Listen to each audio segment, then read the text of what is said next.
Torniamo ora a parlare di attualità, continuiamo a parlare di ex Ilva dopo Anna Maria Moschetti, pediatra, che ci ha illustrato i rilievi e lo studio presentato al Senato a proposito dello spettro autistico a Taranto. Adesso invece abbiamo in collegamento telefonico Alessandro Marescotti di Peacelink, a cui diamo il buongiorno, ben arrivato. Buongiorno.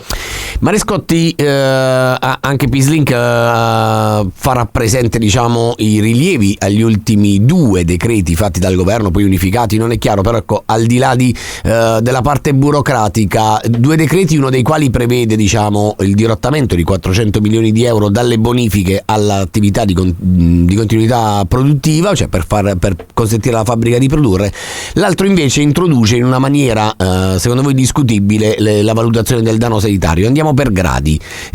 400 milioni di euro dalle bonifiche all'attività produttiva. Qual è il rilievo di Peacelink?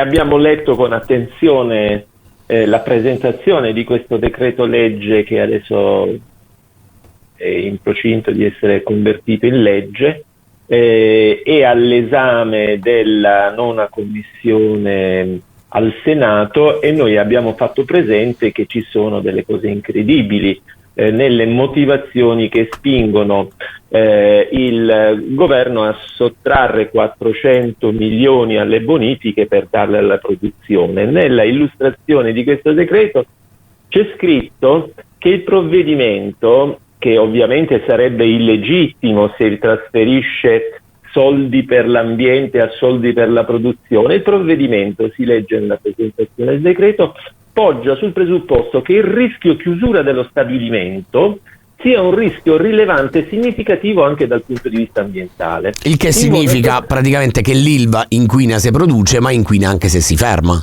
di fatto. E anzi, inquinerebbe di più a questo punto, certo. E quindi a questo punto diventa un toccasana per l'ambiente continuare la produzione. Per questo motivo 400 milioni vengono dati alla produzione, perché in questa maniera si protegge l'ambiente. Ora mi verrebbe in automatico una domanda: quindi l'Ilva non si dovrà fermare mai più per evitare danni all'ambiente? No, ce la dobbiamo tenere da qui ai prossimi 50 anni, proprio perché ci protegge l'ambiente. Marescotti, a proposito invece della valutazione del danno sanitario, quali sono le perplessità che avete rispetto a questo nuovo provvedimento del governo?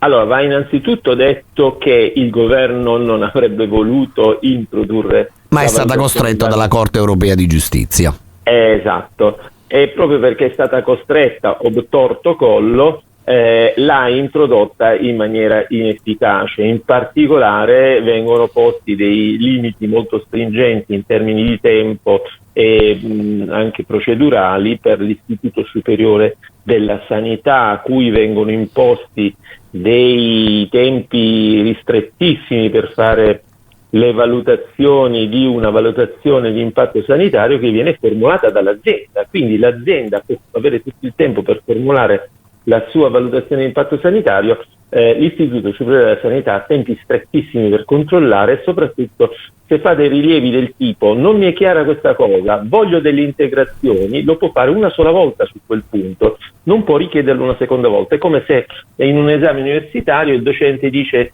scusa, non mi spieghi meglio questo argomento, io rispondo allo stesso modo e lui non può tornare sull'argomento. Male, esatto. Certo. E lui non può tornare sull'argomento. Beh, è una... alle comiche.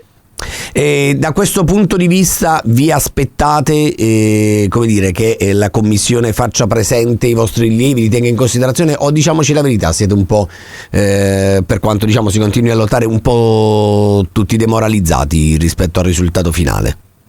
Ma ovviamente non siamo mai demoralizzati e non diamo per scontato che la Commissione non tenga in conto le nostre osservazioni. Ovviamente non ci facciamo nessuna illusione, e soprattutto il fatto che si continui a presentare la produzione come un toccasana per l'ambiente è una cosa che ad è risibile e pertanto sì, a tratti imbarazzante, direi. Grazie. La useremo come argomentazione. Sì. Perché no? Grazie ad Alessandro Marescotti di Peacelink per essere stato con noi. Buona giornata e buon lavoro. Buona giornata.